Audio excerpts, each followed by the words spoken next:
Good morning, Swartz Creek. I'm Peyton. And I'm Emma. Today is Thursday, May 4th, and you're watching ITC News. Please rise for the pledge. I pledge allegiance to the flag of the United States of America and to the republic for which it stands, one nation, under God, indivisible, for liberty and justice for all. Happy birthday to Chance Kagan and Jania Stewart. Have a great day, guys. Now here's this week's guest teacher.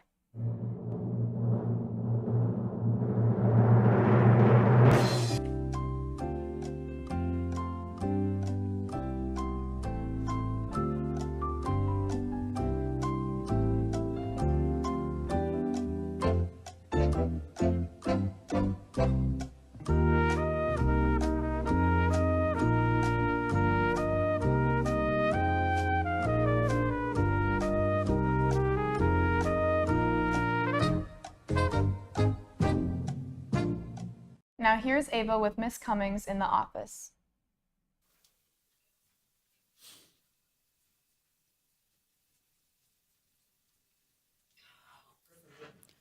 So, as all seniors know, there are many scholarships to apply for, but especially the Genesee Go one, all seniors can apply and get. So I'm going to have Miss Mandy talk a little bit about that. Good morning, seniors. We have the Genesee Go stipend that is available for any senior that is living and parents are paying taxes to Genesee County. I will send out an email to seniors today, so look for that. It'll have the link for you to be able to apply online for that stipend.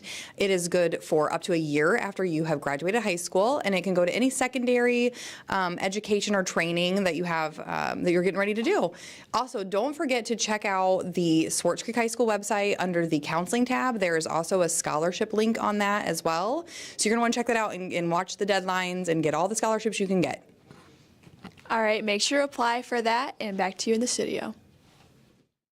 Seniors in National Honor Society, tomorrow is your last chance to order your graduation stole. Stoles are $25. One will be available to borrow for the commencement ceremony. See Miss Wanda Cummings in the main office to place your order. Student Council is going to be hosting a district-wide talent show on May 19th at the PAC as part of our first annual charity week. They will also be hosting a free throw contest during advisory on May 18th. The cost to enter is $3. Student Council has also designed t-shirts to raise money during their charity week. These will be pre-sale only this week during lunch, and we will have them back in time for the charity week May 15th through the 19th. The cost is $25 cash only. All proceeds will go to Clara's Hope Charity, which is a charity that works with foster and adopted kids. It's the time of the year to sign up and run for 2023-24 class council. Please see Ms. Dersha in the main office for information and to pick up forms. You will have until Monday, May 15th to complete the forms and any approved campaigning. Final voting will be Friday, May 19th. Juniors, applications for the non-voting student representative to the Board of Education are available now in the guidance office. Applications are due by 3 p.m. Wednesday, May 17th. Qualified applicants will be contacted to schedule an interview. A representative and an alternate will be selected. Now in today's sports lineup.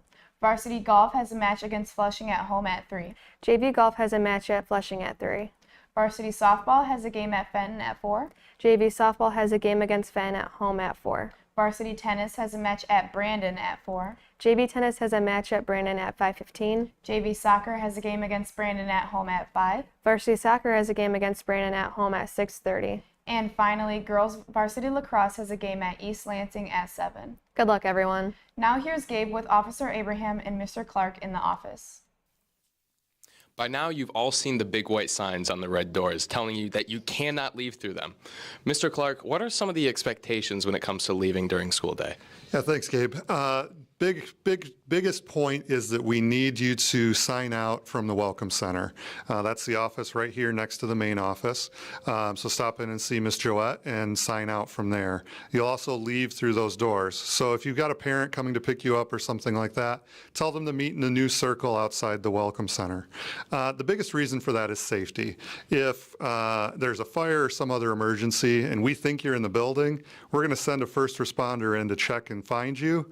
And if something were to happen to them, that would probably make your day really bad. So make sure that you're signing out when you leave during the school day. All right, thank you. And Officer Abraham, what are some of your concerns regarding, school expectations as we wrap up the year? Expectations, I would say warmer weather's coming, and we seem to always have issues in the parking lot, and when warm weather hits, driving faster in the parking lot, we always want to get home, squealing tires, trying to show off for anybody who wants to look at you. So if we can be a little more cautious, people are still walking out to their cars all different hours of the school day, so something to be concerned of. Next, if we could work on staying in class, quit wandering the hallways, and just do what the teachers expect you to do, and what your responsibility is to us as well. All right, thank you. Mr. Clark, I have a question. If you catch someone vaping in the bathroom or you hear that someone has a vape on them, what do you do? What is your involvement in that? Yeah, so administration-wise, we're going to make sure that we address the issue immediately. Possessing, using anything with vapes is illegal for anyone under 21 in the state of Michigan. So you need to make sure that you're not doing that here at school. Really, you shouldn't do it anywhere.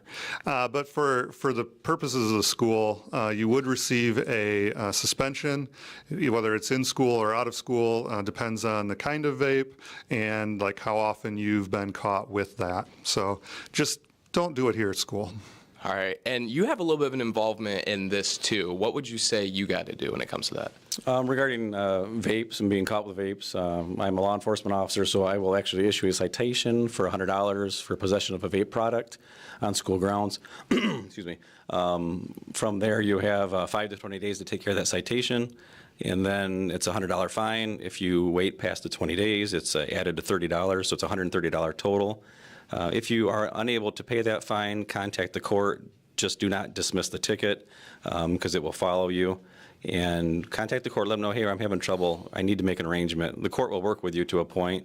If you can't do it financially, there's also community service that can be looked at too, and also a vape class that may be given to help reduce the charge as well. All right, thank you. My name's Gabe Mall. Back to you in the studio. Congratulations to Miss Etherson's class for winning this week's Guest a Teacher. Your prize will be delivered to your class shortly.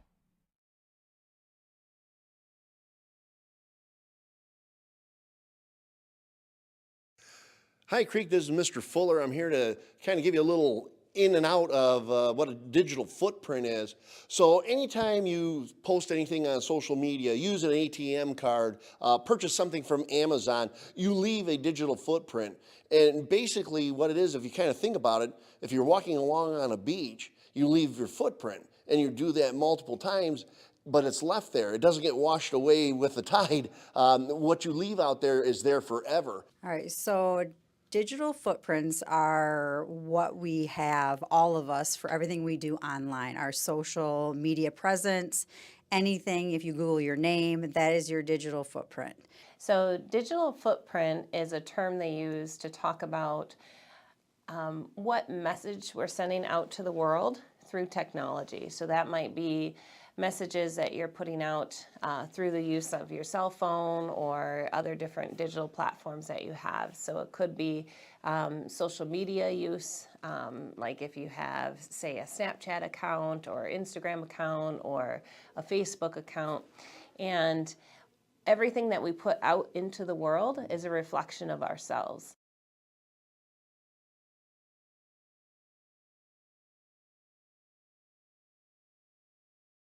So unfortunately, there have been some athletes that you guys may be aware of who have posted something on Twitter or been caught posting something in Snapchat that had a screenshot and it was sent to the college, and they actually lost their scholarships for athletics because of that. So in the future, like as you guys are starting to build your social media presence, a lot of students might have social media like Snapchat and things as early as maybe 6th grade, 7th grade, 8th grade. That all is becoming a documentation of ourselves, and it's going to change as you mature.